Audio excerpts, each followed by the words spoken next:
We'll call the meeting to order. The first item on the agenda is public comment. I think we have a few people tonight. At least introduce yourself. Yeah, sure. My name is Sam Smith. I'm a Mount Lebanon resident since 2008. I have two children. One is a rising senior now, and then a son that's a rising senior, and a son that's a rising seventh grader. And just really want to help, especially with Mount Lebanon's any initiatives for their environmental sustainability. And I'm a writer by trade, so I told Dr. Gala that I'm happy to help in that way, but however you guys can use me. So, great, thank you. I think we have John. John, I gave you the ability to unmute yourself if you'd like to give any comment. You can go ahead and do that now.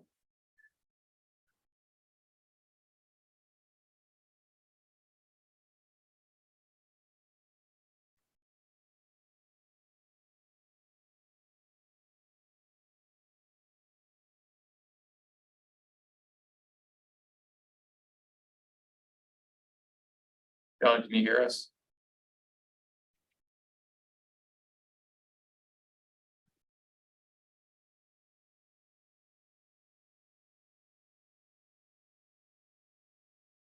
Okay.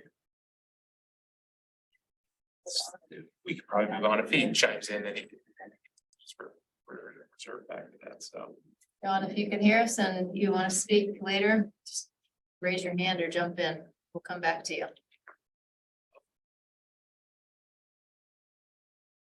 Did you just raise his hand?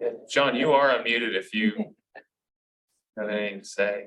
Put in the chat as well if your mic isn't working.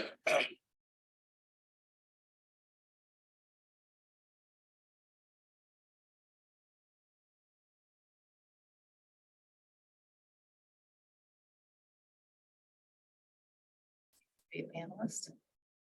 Not at the top. This is Mark. Low, but sound. Okay. All right, well, we'll come back if he figures it out. Next is approval of the May minutes. Let's make a motion to approve them. I motion to approve. Second.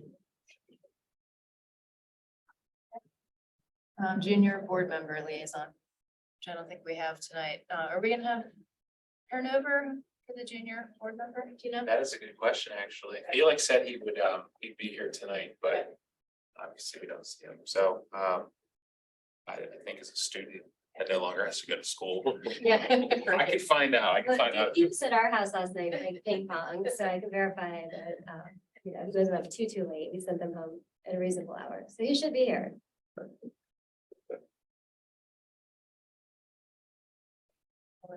All right, oh yeah, so next school board liaison reports.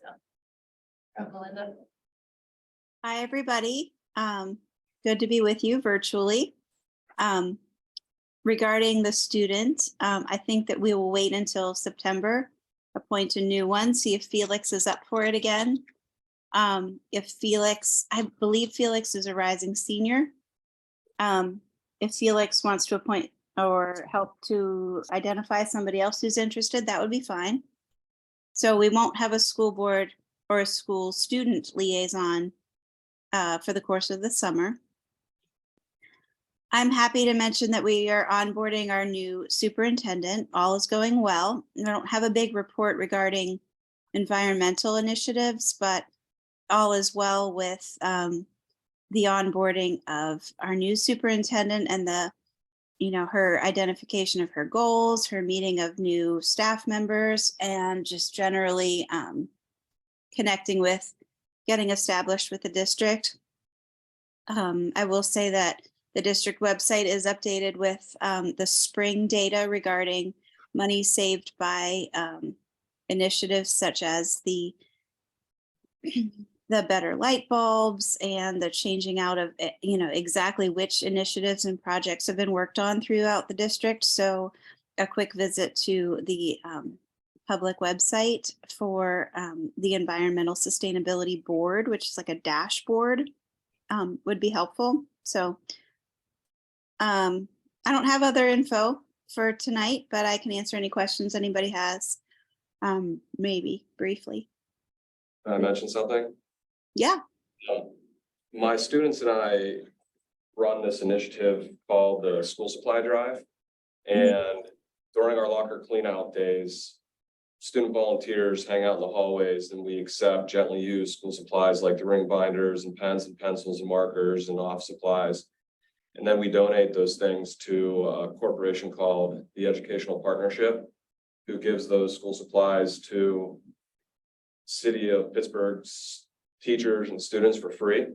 And I'm happy to report that this year we saved about 215 pounds of what would be junk from rotting in a landfill. And someone who's in financial need is actually using those. Okay. And it was all student driven at the high school. And I was actually hoping Felix would be here so I can ask him to put it on the sustainability part of the website. I mean, from an environmental standpoint, to remove 215 pounds of solid waste from our stream. And we got Mellon Middle School involved this year. And so that was a combined effort. I mean, some of these things were unpackaged, still in the plastic, not used. Wow. And it's just a great thing that these students are doing to help the environment, but more importantly, to help people who need them. Absolutely. I will pass that along. I think that's amazing. Yeah, it has a lot of other, directions it could go Yeah. to. You're right, but other collections, yeah. So the poundage you said was 215 pounds? Yeah, That's great. we That's great. collected ring binders, composition notebooks, spiral bound notebooks, soft folders, bookends, cloth book covers, office supplies. I mean, it was just, it's amazing to see what we consider waste is someone else's treasure, pretty much. Yeah, it was somebody's Target run and now it was trash except someone's treasure. So good for reallocating that.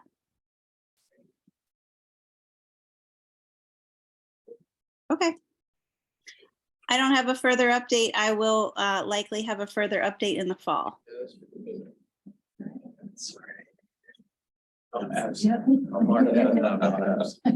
Good timing too. We actually just got past your spot if you wanna. Oh, sure. If you get a minute, settle in. Oh, yeah, sorry. I just could not find my laptop. That's why I'm gonna go back a little. But. Okay, so I guess in terms of what's going on at the school, the environmental club had their last meeting. I think it was in April. I know that we had a school in the park event where we sent a bunch of students to kind of help out the elementary school kids. Teach them a couple of things about bird park and nature in general. So that was a really cool opportunity. I know they also had a couple of volunteers at the Earth Day event. I think it was like maybe 3 or 4 kids. But yeah, other than that, I mean, it's been a good year for the club. We've had a lot of new members. Like it's been a pretty big club this year. I think probably like 20 or so. Yeah, we've gotten a lot of things done. A lot of like small events, small recycling events, for example. But yeah, I mean, I think there's good direction. We'll just see what happens next year. I just got done telling the group about the school supply drive and how we removed 215 pounds of school supplies from our waste during locker cleanout days.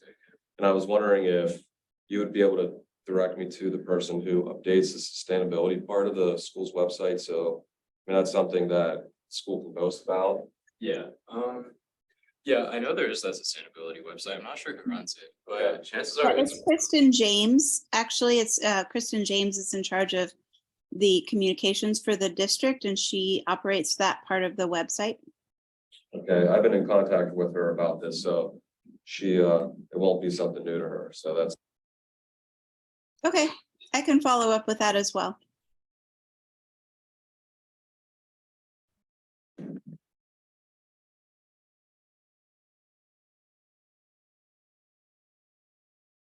Okay, great. Anything else, Felix?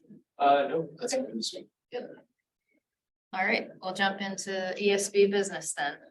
So the item that we have on the agenda for discussion tonight is the 2023 work plan update. And then we've got our 6 topics beneath that. So the first one is analyze air quality. So, last week after, or last month after the last meeting, I think it was it you, Min? Was it you or someone reached out to Phil? So no, it wasn't me. Okay. I'm still getting, So that's just okay. everybody's name, sorry. Reached out to Phil Avolio. Okay, and, about the purple air monitors, because Tim had raised the point that you had received, Mount Lebanon received a batch of purple air monitors and they were showing really good air.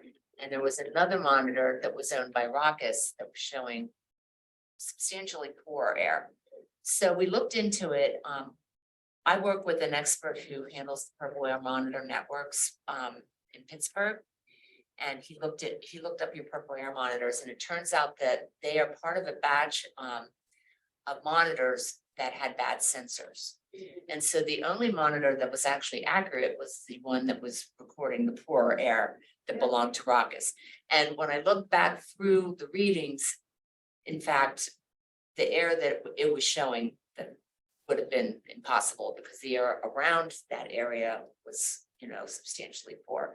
Not that it's bad, but it was in the not good range, the yellow range, EPA yellow range.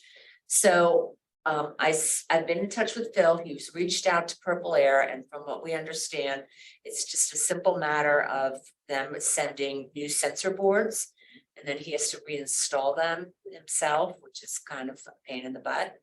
But he said he could do that, and so he has been in touch with Purple Air, and we haven't heard back from them yet, but hopefully this will not be a major undertaking or it won't cost anything, but people should start seeing more accurate air monitoring readings.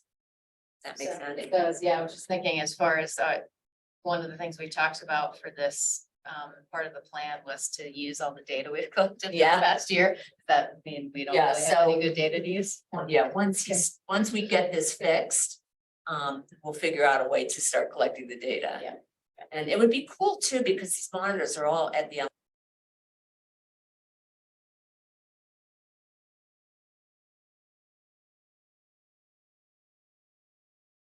If they are going to be revisiting those sites, could they take some measurements of where they're located?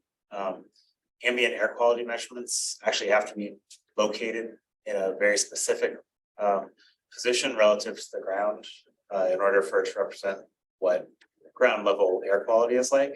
If they're really high up in the air, then that's really not what people are breathing. I would assume, I know that they send out parameters when they send a Purple Air, and most of them should be ground level where people are mostly spending their time. Do you know where some of these are located? Are they on roofs or something? No, I asked and nobody knew. Oh, okay, I will ask I you. asked when they were installed and no one knew where they were installed.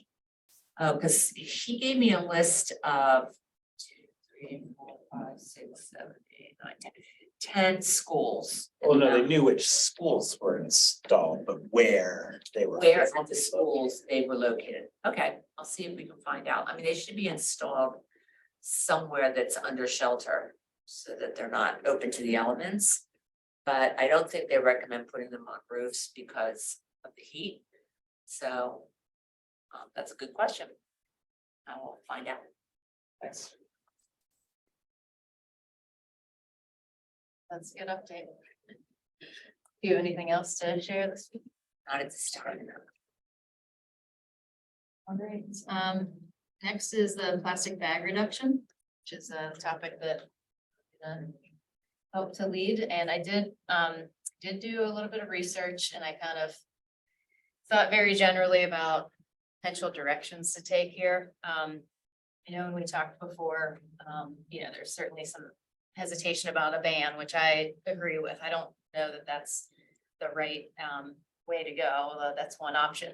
I did want to ask Greg, do you know if you or anyone else heard from Penn Environment on this topic? Because I was searching my emails because I knew Andrew had sent some information in the past, and I found like 3 or 4 emails from Penn Environment to Andrew that he had ended up forwarding to the group last year.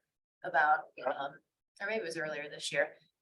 They have someone there whose like top priority is to build regional momentum for plastic bag bans.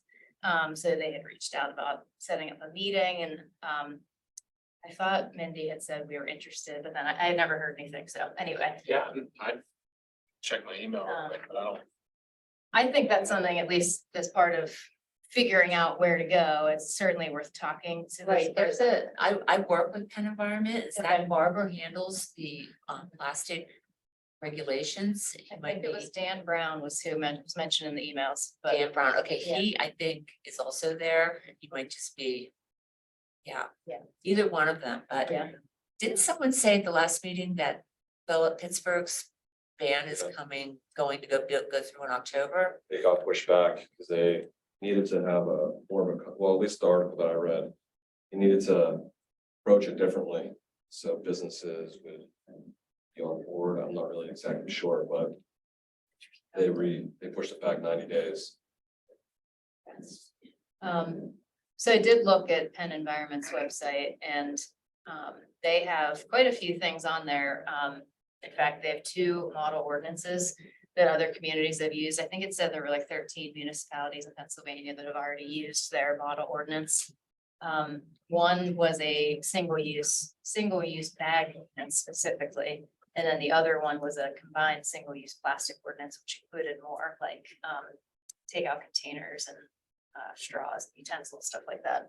So both of those are, they call it a van fee hybrid model, which basically eliminates the use of the plastic and then places a fee on all other bags provided by a retailer to encourage customers to bring their own reusable bags. So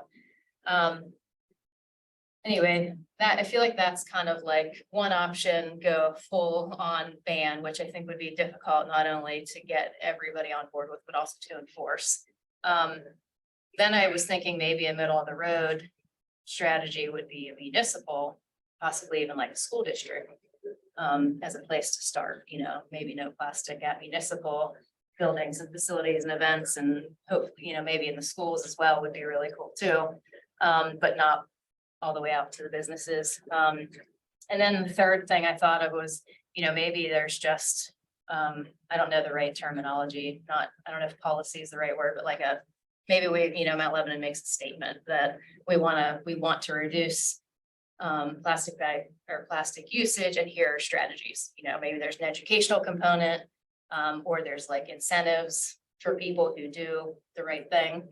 So I feel like that would kind of be the lower level, and maybe that's a good place to start. But I did want to get some input from the group, if anybody has any thoughts on kind of high, medium, low tactics here, or maybe a combination of some. Yeah, if I may, I think it's probably a good idea to get kind of a baseline of where the single-use plastic is being used and sourced from within the community, right? Would a major source be schools, perhaps municipal buildings, or perhaps would the biggest contributor be private businesses, like local businesses?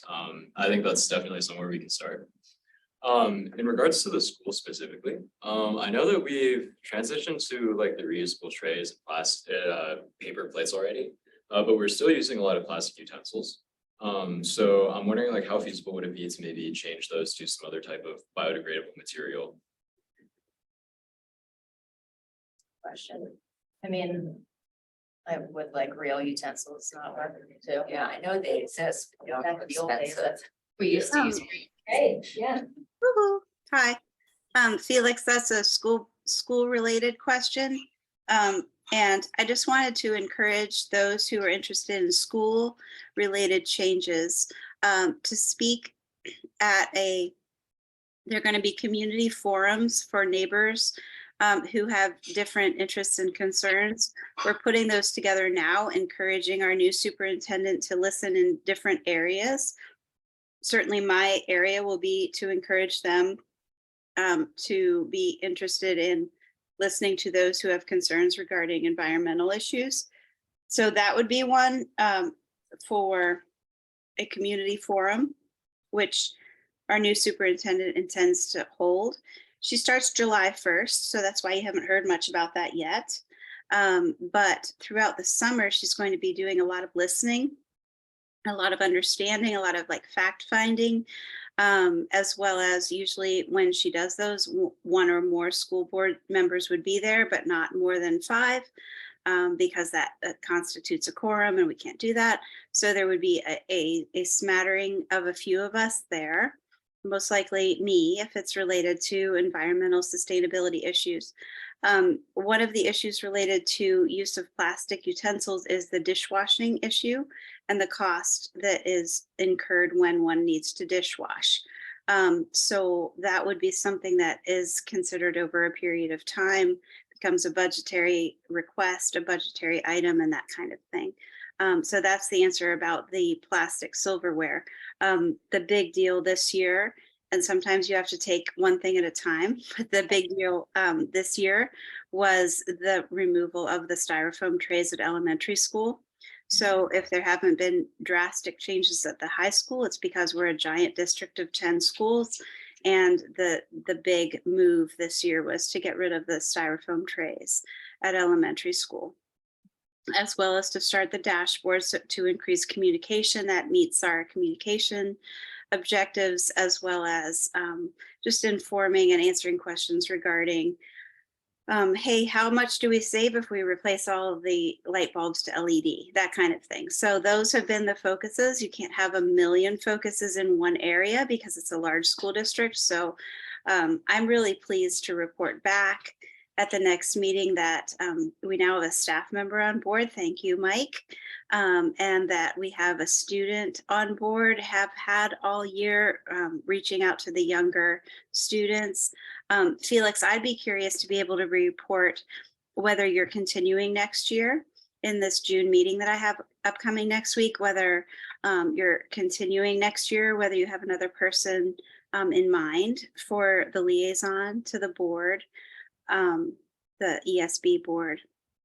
Anyway, those are some thoughts. I don't know if dishwashing occurs on the short term because of the budget, but these community forums are the place to bring those kinds of questions and concerns. So be watching for those. Again, they're not out yet because her start date is July 1st. She has had some very important meetings that she's been attending in June that she's paid hourly for, but July 1st is the time when, you know, the mtlsd.net email is active and blah, blah, blah. So that's when you can really count on it. Okay, sounds good. And maybe it's worth, I don't know, there's all these different jurisdictions, but if you got the environmental club, which is sort of disbanded over the summer, but if you could do a study and say, you know, what would it cost to move to compostable utensils? Because I love that idea. And we can kind of decide, I don't know if it would fall under, the school budget, or if it's something that you as a club could handle, like do a bake off or something, you know, something fun like that. But not sure what the amount is. Yeah. Yeah. I think that's a good consideration. And I like your idea of figuring out what the baseline is, although I did mention the municipal and schools just because potentially it'd be easier than pushing it out onto businesses right away. Sure. But I think you're probably right. I don't know if they would be a bigger, I would guess the businesses would have a higher use, obviously, than those, but maybe if it's an easier start, we do that first. But I think it's a good idea that it'll the baseline. And I agree. I think if it's businesses, an incentive of some sort would move the needle. I don't know how else you Right. can really move businesses to change like that. Because it would be more expensive, I imagine. Yeah. So So just for my clarification, it's compostable materials for that you're looking for compostable utensils and not dishwashing. Well, we brought up both as two different options to Okay, look at. okay, I'll pass that along. for edible utensils, do they have those yet? No, Oh, that'd be interesting. that would be very interesting. So that's kind of generally what I'm thinking now. There were a lot of other resources on the Penn Environment website. They have a toolkit that had, in addition to the model ordinances, they had like sample sign-on letter to build business and community support, a sample letter to the editor, a sample petition, and then a whole bunch of reports, research that people have done on local pollution, microplastic, modernizing recycling. There was a whole list of things on there, which was, so there's a lot of good information there, and I need to spend some more time looking at that and some other resources as well. And then the other consideration too, which we talked about this before, glad you're here, because I actually copied some information from one of your earlier emails, David, I think from last year, about just kind of the idea of what do we want to incentivize, you know, because there's other issues to consider related to plastic, and then like alternatively, I think that you had put in some information about moving to paper bags might not necessarily be a good alternative, right? Yeah, just because of the increased energy cost of paper bag production. It's, I forget how much more, but several times more. Yeah. So I think what you had suggested before was, I mean, truly like reusable bags is the best, right? I mean, for people to just bring their own. Yeah, in general. So And that, there's also the issue, something about, they called it bag leakage. Not the bag itself leaking, but actually the idea that, all of these bags, well, not all of these bags, of course, that's the problem, but lots of the bags actually do have another purpose. Trash can liners in people's homes. So when people have introduced those, they see those types of bag sales increase, and sometimes that is actually a thicker plastic. Leads to other issues, unintended consequences. so does anyone have any other thoughts immediately on kind of which direction? If not, I can continue to research and, I was in Erie over Memorial Day weekend for a soccer tournament. And we went to the Giant Eagle in Mill Creek, and they were plastic free. And if I had time, I would have asked to speak to the manager, because I thought about you, like, how did you do this? How much money are you saving? And the way I realized it was at checkout in the Giant Eagle here, you input how many reusable bags you have and you get no credit off your bill. But in Erie, I'm like, okay, I had 4 bags, and it was like, I got a rebate. nice. Yeah, and then I looked around, like, there aren't any plastic, but they did have paper. And I don't know what the cost. I'm not really sure exactly. They must be saving money though. I don't know how, but Wonder if we could reach out to someone at Giant Eagle and figure out, because I heard someone here said that as a corporation, they're moving to that, so I think it's gonna Okay. happen everywhere. Yeah. Essentially, we're moving that way until COVID hit, and then it had to go. Yeah, so it would be interesting to know what their plan is. So, all right. Well, I'll keep doing some more research, and if anybody has any thoughts on this, for the next meeting, we can have another update on it. And figure out which direction to go. Next is the recycling facility tour, recycling and composting. Quick update, actually, I sent Phil a text about those purple air monitors. He said most of the locations, well, all of the locations were subject to Wi-Fi connectivity. So some of them had to be put on the roof, some inside like chiller pens and maintenance entrance overhangs. So it's really subject to that Wi-Fi connectivity, but I wanted to update everyone on that, so I sent the text. But since Jen is not here, Jen is absent, and then we are having the recycling facility tour on Tuesday. I thought I could chip in a little bit on that. So it's going to be at, I think it was, I sent the address out, I can't remember. It was 4100 Grand Avenue. It's on Neville Island. Meet there at 10, a little bit before 10:30. Tour should be about 45 minutes long. And they stressed this enough. They were like, please wear thick rubber closed-toed shoes and long pants. And everything else had hard hat, safety glasses and vests being supplied by them. So I'm excited because that's one of those things where when you put your trash out, wonder where it goes, and we're gonna see it on the back end, so it's pretty neat to see that kind of behind the scenes feature, so. But if you're able to make it, great, if you can't, we'll hopefully give you a good update, so. It's organized. Yeah, no problem. Greg, you can count me in on that. I'd love to see that. And I'll wear my best boots. Closed toe, old nasty gardening boots. That's fine. Yeah. Greg, unfortunately, I won't be able to attend that. I was available Thursday, but I don't think I'll be available Tuesday unless some meetings get canceled, but thanks for organizing anyways. We have a PIO staff member coming with us, so they'll hopefully be able to give like. They'll probably take better notes than myself, because I'll probably be all excited to be there. So they'll take a little bit better notes, and hopefully we'll see something either in the magazine or on Facebook. So. I'm excited, looking forward to it. Does anybody have any other updates or comments on that topic? I think we'll wait for Jen. the next time.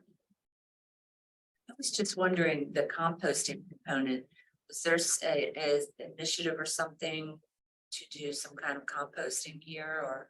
Did we talk about it just at municipal events, maybe? We did at municipal events, it's kind of tricky sometimes, I know, with especially the new contracts coming out with the waste management, so we'll see, that's kind of like, the municipal broad thing. But composting could most likely be. It's still in that conceptual stage, so we're hoping to see if Jen comes back with any ideas that we can kind of formulate here and then move forward with, but yeah, on my end, I don't have much familiarity with it. There is a company doing that. in Yeah, Lebanon, that's it's really like- caught on. A lot Yeah. of people in my neighborhood do it. The little green buckets. Yeah, the little Yeah, green I know the woman who runs that company. If you want me to reach out and see if she could set up one. Her event. I give you- mean, it's normal. They give you compost twice a year. I don't think so. I thought I remember somebody coming in and saying something about. Betty, Ott, the Ott family or Bordeaux Ott. It's called compost people. Yeah, the compost people, I'm happy to reach out if you want me to ask her. So the question would be, could she do that on like a larger scale, I guess, for events? It is a paid service. Okay, Yeah, we don't have them. It's like- budgets. $16 a month or something. Okay.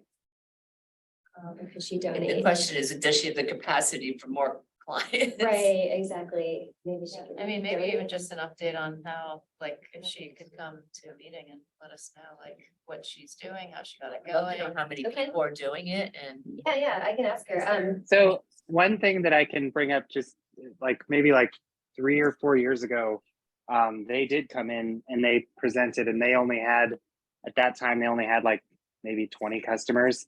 And they had asked us at the ESB to just for some advice and how to kind of spread their business here. And at that point, they had said they had kind of a minimum or a max number of people that they could take on just because of the number of employees and the size of their facility. So it'd be very interesting to see how they've grown and what they've done since then. And obviously they're doing great in our community. So, would they be willing to do something Yeah, for this and promote composting? I think that's a great idea. So would it be like an Earth Day event where you would have a receptacle that they would manage? Is that the idea? Or even I don't know if it would be too soon to do like the 4th of July thing that's Okay. at the main park, or one of those bigger public events. Yeah, because the next meeting for this group is like in the middle of July or something. Is that that would right? be right after. So I could just talk to her, I guess, and yeah, okay. All right, yeah, I can ask.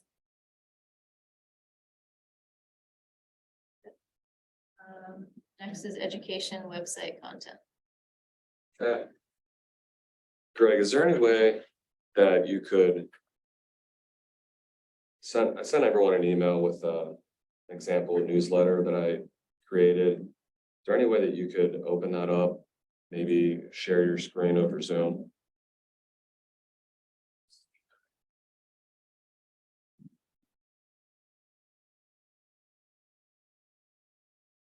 I have to do some finagling here, but I will. Alright.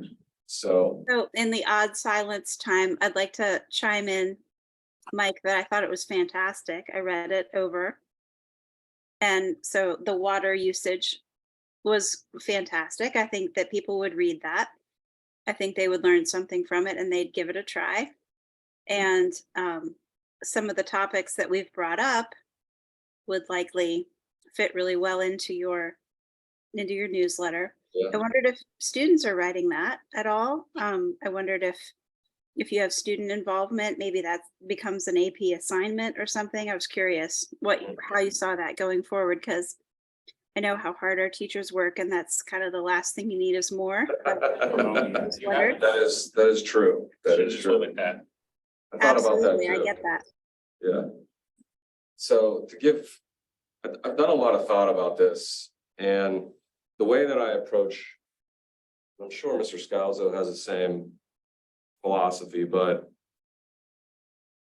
I feel like that the people who need to hear it, or I guess the environmental sustainability talks and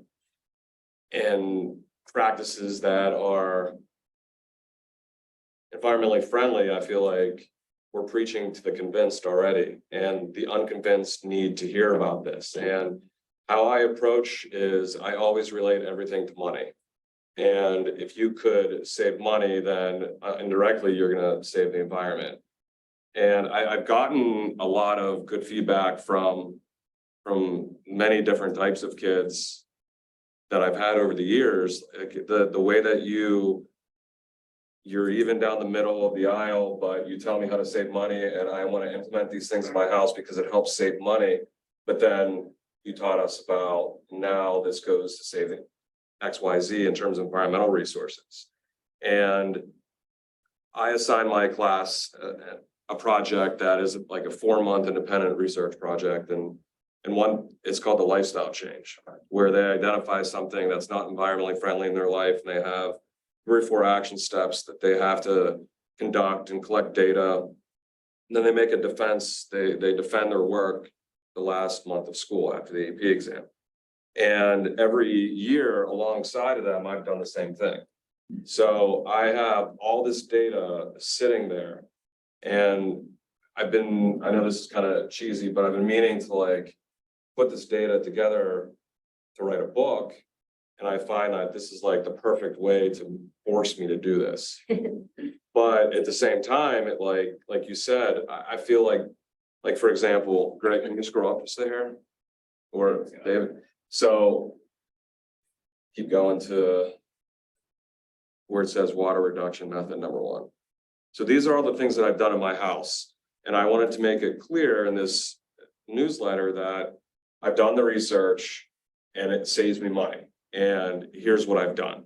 So I have 3 simple things in the first newsletter that someone reading could say to themselves, all right, well, someone else has done this, and they've changed out their shower head to a low flow shower head, and they've actually compared. So this is real data that saves me 0.35 gallons per minute. And when I do the math, because I looked up the average American shower time is 8 minutes, and I've done the math, and that saves about 1,000 gallons of water per year. But it also saves $12 per year, and that's not a lot. But that's the reason why I combined 3, because then once you combine these small little amounts, it becomes a little bit more substantial. So I also include the payback period. I think that's one thing that Mr. Scalzo and I stressed in class is, well, that's great, but how long is it going to take me to pay that off? And if you don't have that data to show people, then they're just gonna forget about it. So if you could scroll down just to the next one. This is a very simple thing to do, and it takes up space in the tank of a toilet, which when you flush the toilet and the water rises back in the tank, it doesn't, the object is taking up volume, so less water rises into the tank, which if you scroll down I created the toilet tummy out of 2 plastic water bottles and filled them with rocks. And based off the size of the water bottle, I have 0.43 gallons saved per flush. So like over the course of, I don't know, 2 or 3 months, I actually kept track, and my family of 5 flushes 10 times a day. When that equates out to the whole year, I save 1,500 gallons of water and $18 a year. And if you scroll down one more, the last thing I did around the house was install these faucet aerators, which from the old aerator to the new aerator saves 1.5 gallons per minute. And that saves me about 540 gallons of water per year and about $6 per year. But those things cost me $4.57. The payback period is relatively short. So long story short is, if you scroll down to almost the end, I break it down financially. If you add up all 3 products, it's going to cost you $65. Potential savings per year is $38. Potential payback period of 1.71. And you hit them hard with the finances, but then you squeeze in the environmental analysis, which that equates to 3,000 gallons of water a year. Holy heck, those 3 little things save 3,000 gallons, but it also saves coal and CO2, because what many people don't know is that energy is related to cleaning water. And through my research and being involved with Alcosan, they've told me that it costs about 1.14 kilowatt hours of energy to treat 1 gallon of wastewater. And that's how I got those numbers. So my idea is to hit them with a financial front and then squeeze in the environmental analysis, whether they care to or not. That's going to happen. And my ideas are reusable batteries. I already have data to prove that they're financially feasible. Reusable K-cups, how to conduct an energy audit, LED light bulbs and the savings behind the LED light bulbs. I have an electric lawnmower that I've collected data on to show how much CO2 and compare it to a gasoline, but also price point payback, reducing red meat, and then the plastic single-use items. So if you can scroll down one more time, I included my math just for the people who I hope to read this, know that I'm not making up or fudging data whatsoever. And I've checked it a couple times and I'm pretty sure it's right. So that's my idea. I reached out to the director of the website for the community, and they told me that I'm better off going through Lebo Green or somebody else, because they have to vet it. They have to make sure I'm not promoting any kind of businesses, and it's to their style and font. She's like, it's probably going to be a headache. You want to go that route, you can, and I liked your idea of having like a quarterly or like a seasonal, but like have all these things just shoved down someone's throat all at once might be a turnoff. Where if we do this monthly, we get them excited. All right, what are they going to write about next month? Oh, reusable K-cups. That saves me $500 a year, by the way. Oh, I've done the math. that's awesome. So I feel like monthly might be better to hit them, to get them excited. I encourage feedback. Send it out by email. Well, that's the part where I'm lost. Like, I know that's where Sutter, or you might be able to help out, or the community website might be able to help me out. I don't know. I'm lost on that part. How about the school's website? How about the school's newsletter? That's How awesome. about the PTA? How about, yeah. You're already there. I Distribution agree. list. Yeah, that's great. Yeah, That would be fun. Did you only consider the wastewater treatment? yes. That's, So the feed water treatment? I didn't even go through that. You could add some more in. Yeah, Yeah. I could. Tons of content. Yeah. Yeah, we're working with staff on getting this as an efficient send out. So I didn't read the newsletter today because I saw it, but when the emails are back and forth, I was thinking we definitely need to do something, at least get this out to the people, because again, the municipality has a very large reach. Yeah. And this would be beneficial to residents, as we've talked before, is getting them things to chew on. Yeah. So it's definitely, we'll work something out. So Mike, I wanted to ask for your permission, because I don't just share names and ideas at will, but I wanted to ask for your permission because over the course of the summer, the new superintendent, Dr. Melissa Fries, is putting together different topic groups, like I referred to earlier. But the board is recommending people that we've heard in the community, both the academic community as well as just like the community at large, of people who have good ideas. So we're looking for, you know, more than the complainers of the world and mostly the people with the awesome ideas of the world. So the world of Mount Lebanon. So I would be happy to encourage her to speak with you and that you would receive Yes. an invitation. But I give you my permission. I actually already met her once. She walked through the building during our final exam days this past weekend. I know. She said, I know it's the last of the last of the last, but they're still here and I'm coming. So she's very engaged with Yes. the building. She said, as much as she loves and has devoted her life to an administrative role, the reason she does an administrative role is children and staff who teach them. So she makes a commitment to be in the buildings a little bit of every week. So Yeah. that was her day to walk through finals day. But I'm excited. I think the other board members that serve with me are excited about her level of commitment to engaging people's ideas, because she is herself an educator, as most superintendents are, but she's fresh and new and learning, and she's in a posture of learning and listening right now, as best educators are. And so I think the time is perfect to speak with her about some of your ideas, show her maybe an example of this newsletter or the one about K-cups or the one about electric lawnmowers. I mean, I think it has a lot of student interest as well as going to have support, both from the board as well as from administration. So good stuff coming. All right, thanks. Yeah. Yeah, if I may, I think one of probably the most impactful things that we did in Apex this year was like the energy one, the energy audit one. Because well, first of all, it's for grades, so we had to do it. But Incentive again. Yes. yeah. But that was like really getting students involved, right? And getting household changes through the students because they were doing it for grade. So as an additional incentive, I think bonus points would be a great opportunity. Like, I don't know, maybe some kind of monthly change gets you X number of bonus points. I think that'd be a great motivator. It motivated us. I mean, we were one of the houses that had the energy audit done. Yes. So we got our light bulbs in order and everything. Yeah, we had to make, we bought a new fridge, but the timing just happened to be correct. So we were already doing that because our fridge was dying, but yeah. I agree. Did a good job too, by the way. Oh, thank you. Yeah, thanks. Yeah, he did. He did great. I think it's great. Yeah, that's inspiring. Yeah. It'd be fun. I think people would start to look forward to it too. Yeah. I agree. Keep it, get it out there regularly.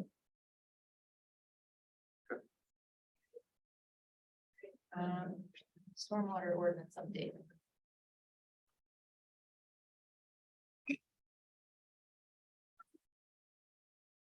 Still waiting, as I have been since January. Okay. For a meeting with Ian or Gateway or any responses to my questions.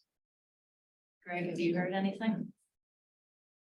I have not, I meet with, or not meet, but I can contact Dan. I'll let Ian know about your emails. I might have mentioned that to him already, but I will double check, but I'll let you know about what Dan, I'll even think. Do I have permission to send Dan your email, to have him contact you about anything? Sure. Who's Dan? Dan Dizer, he's our municipal engineer at Gateway. Oh. Got it. Topics too could be what David brought up on the salt on the sidewalk Yeah. usage. I like that one too. That's like another easy thing that people can do. Well, and I think actually that got more interest than other stormwater issues, so. I think that should definitely fall into something. We're actually gonna have a lot of data coming out of Chartiers Creek soon. With sensors. So especially this winter, it'll be really interesting to see what, it's already a fairly impacted waterway, but it'll be interesting. to see the changes. Maybe something like that too, you could gear as a seasonal, like not have the updates be seasonal, but do that one in November or, Right. December. As people start thinking about what they're gonna do for the winter. Well, I mean, if we're thinking about timing, fertilizers, Yeah. and that also has to do with runoff. I mean, water factor, I don't know, I'm just gonna come up with water ideas, but there are other things too. Right, yeah. Becky, let us know what you hear, Greg.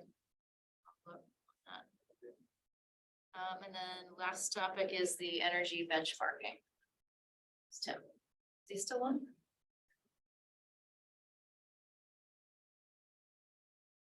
Yep, I'm still here. I can make it quick. So I started getting back into some of the, I don't know if any of you are familiar with the ICLEI software that we had used to start benchmarking when we actually started the climate action plan. But basically, we used 2018 data from Mount Lebanon and put it into this. It's ICLEI. I can't remember the exact acronym right now, but it's basically software that helps you kind of benchmark energy greenhouse gas emissions for the community from different sources. So the electrical companies, the gas companies, and it kind of separates it from a residential and a commercial standpoint. So I started getting back into that, and unfortunately, I was only really involved in the climate action plan process for air quality towards the end when we actually started doing ICLEI. So I was not as involved with the energy portion of it. So I reached out to a guy named Eric Robb, who had kind of introduced us to the ICLEI software and helped each individual climate action plan group start gathering the data. So I had reached out to him to try to re-engage that process and to understand what's the best way to keep updating that information beyond just the 2018 data that we gathered. And I have not heard back from him yet. So hopefully I'll keep people posted once I hear more information. But I think the goal is that we would have a system in place that we can continuously update that energy data for the community for both residential and commercial greenhouse gas emissions. And then that's information that we can kind of keep track of. We can post it on the environmental, the ESB webpage on the Mount Lebanon's website, and people can kind of keep track of our progress. But it also holds us accountable for any measures that we're taking towards reducing greenhouse gas emissions in the community. Tim, if I can add, I speak with Eric Robb frequently. So he's a member of Connect, well, not a member of Connect, but he's a municipal project manager for Connect.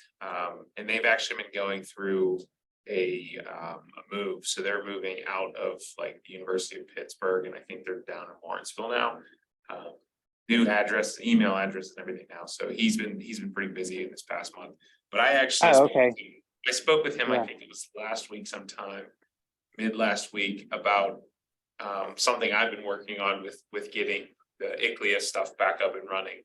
Because I'm somewhat a little bit unfamiliar with it. So I'm looking to get with him to kind of have a meeting to sit down, and they're looking at more of instead of a specific municipality, everyone has their own. He's obviously because Connect is that regional Congress of neighborhoods. They're looking at more of a regional ICLEI kind of database. Where they can look at, because obviously when you look at Dormont running into Mount Lebanon and Mount Lebanon running into Dormont, those businesses are just kind of like connected. So if there's a lot of that data we can get just connected down Washington Road all the way down into Peters Township, so be it.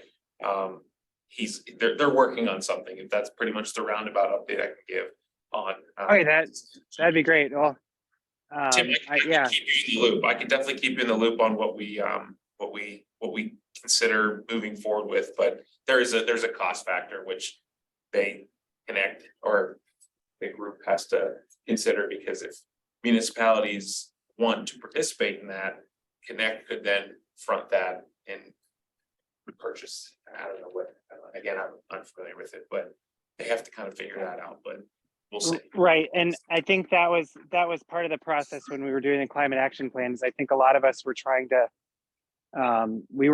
create, or at least understand how Eric got the data, and like how we can use that process for, who did he contact, how did he get the information, what companies or what methods, who at the companies did he have to reach out to get the information from, and it seemed like that was something that definitely took time and effort, and he definitely had a process. So yeah, whatever that process is, I think we want to kind of understand it better, and if it's something that we can share among Connect communities or Shake Hog communities, yeah, that'd be great.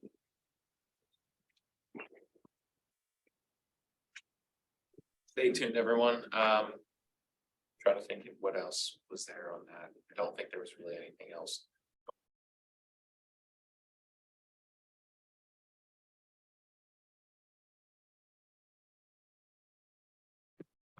At the next month meeting, because I'm hoping to have that sit down with Eric to kind of just see where we're at community wide, or not community wide, regionally wise. So I'll provide an update next month.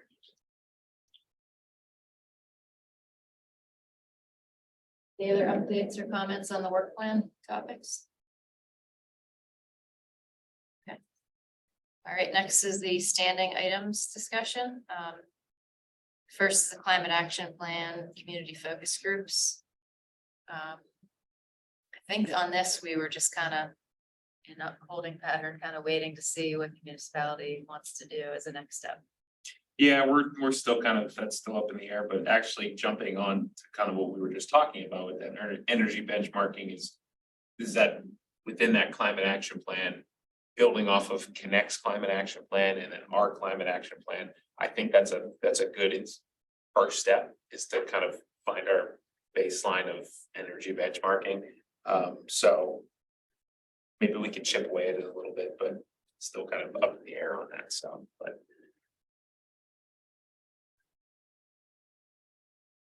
And then the PA certification and framework.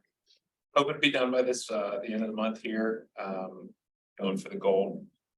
About, I would say, since the new website went live, I'm now starting to link documents and links to these sustainability criteria. So there's about 540 questions. A lot of them require some sort of documentation that we, proving that we do something. And so it's just most likely, or it's mostly linking web pages on the new website to those, and just meeting with some other staff members on getting their expertise on some stuff, but hoping to have that done by the end of this month, and then it'd be gold sustainably certified, and hoping we get the nice little email signature tags and things like that. Plaque. Yeah, because I know when I used to work for Cranberry, that was, I think most of the managers and some other people had the platinum sustainable community, so. So would that be for municipality? Or That would be something? for the entire municipality, so. That's awesome. Awesome.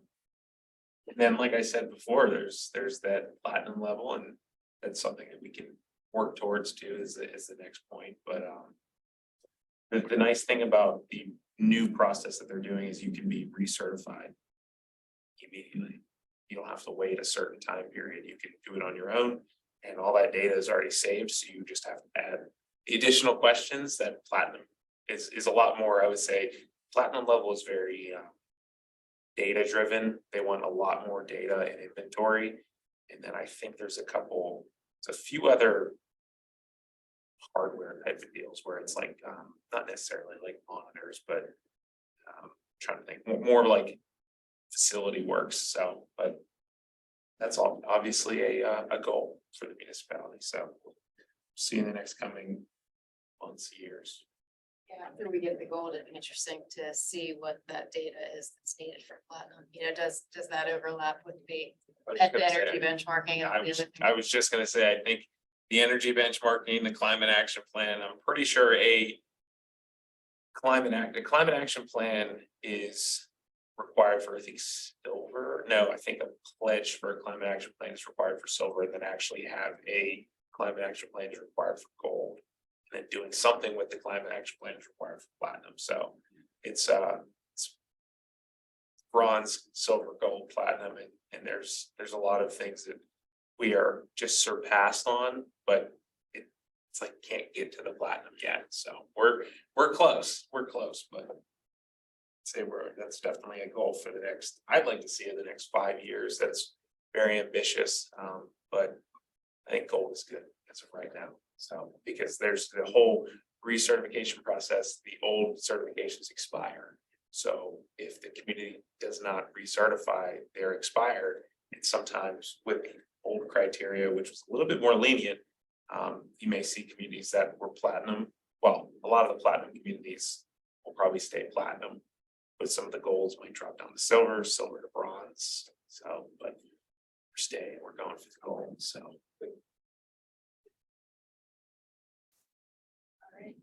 the comprehensive plan. Just chipping away. We're in that build phase and I haven't actually had much update from the consultants, but yeah, they're just, I think they've been to a couple. They're planning to go to, the last event they went to was the Earth Day celebration. Not sure if they went to that Frogman run. I don't think they were at that one. They'll be at the car show. And they'll be, I think they have a rolling bike, they were calling it. They're just gonna have like a bike that just roams around the car show. And then I think they're also gonna be at the 4th of July. And then I think that should be it, but we're hoping to have that adopted here at the end of this year. So.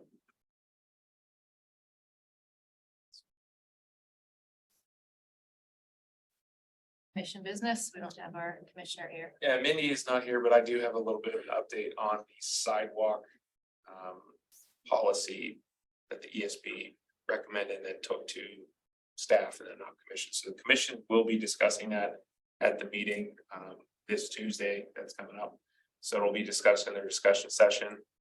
Feel free to tune in on that to see. Again, there was a lot of say ending, but a lot of back and forth with commission and staff and engineer and public works. So there's a lot going on, but I do recommend if you had a lot to do with that, feel free to chime in. I think Sean will be, Sean will be tuning in on that one since he did a lot of the work.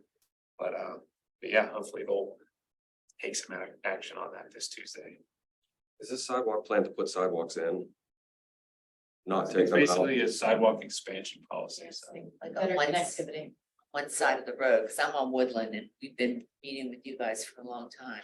It's gonna hopefully make it a little bit more easier to do that. But then again, I remember what I did was the last thing that I did with that policy was go in our existing policy and the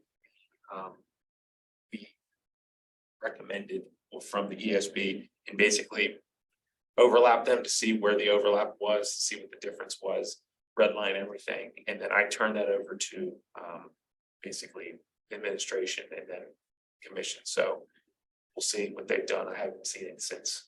Would there be any cost to the municipality or would there be an assessment district for the residents? That's, I think, what it's leaning towards is more of it's somewhat of a cost sharing aspect. I think there's a policy, or not a policy, there's a resolution right now that states that the commission can actually order sidewalks in by resolution. I don't know how they do that. That's what I've been told, and that's what I've heard. But it's going to be more of a cost sharing idea, and I haven't seen it quite yet in the new version. Because there's the ESP version, or there's the original version that was adopted in place, and there was the ESP recommended, and now there's this new version, so. But Can we read the ESB version? I think we can. I think it's in our ESP files on our team. So if you go into the team site that we have in our files, you can see that. So all of Sean's recommendations, all this glory. So he did a very good job on that. It's very extensive. Yeah, quick question, I don't know about that initiative too much, but just because we're looking at things through an environmental lens, I don't know, are they using concrete to build the sidewalks? Cause I know that's like another major CO2 emission maker. And then I saw, and I have no idea that this would even be feasible, but we were in Blue Mountain, Pennsylvania for like a biking weekend for a competition basically, and they had these beautiful walkways and they were in the woods, so it might not work at all, but they were recycled rubber, I guess, kind of like the playground material. So they were permeable and they were recycled and they were nothing like our normal sidewalks. I have no idea if that would be, something we could suggest even, but yeah, I don't know how sidewalks work these days, if they have better materials that we could be looking at, but. Yeah, That's something to it's something to consider. consider, yeah. I think most, it could be mentioned at the commission meeting. I just think over time with concrete, it holds up a lot longer. And also at the same time, it's a almost guarantee for accessibility, someone who has, Yeah, and aesthetically too, I mean, yeah, I don't know. Yeah, we're But, gonna want yeah, everything to match around here. Right, I know, it's gotta be pretty too, right, yeah, When this was yeah. introduced before, and there are some communities, including an increasing number of communities with similar climate that have had a lot of success with permeable concrete, rubber. Okay. Yeah, something, yeah, just maybe even like a baby step towards, yeah, something a little better. That would probably only be logical if there was a large amount to put in, because you do need to you need to dig deeper. Okay, Yeah. what's it, it's concrete, it's just a different like mix or? Well, it's concrete, it's got, yeah, so it's mixed in such a way that water will flow through it, but it also, you need to have a place for water to go. That's why it needs to be so much deeper. Okay, that's cool. Yeah, normally there has to be like an underground stormwater management system it's just part of the system. But sometimes you have to have those for parking lot either way, even if it's standard paving.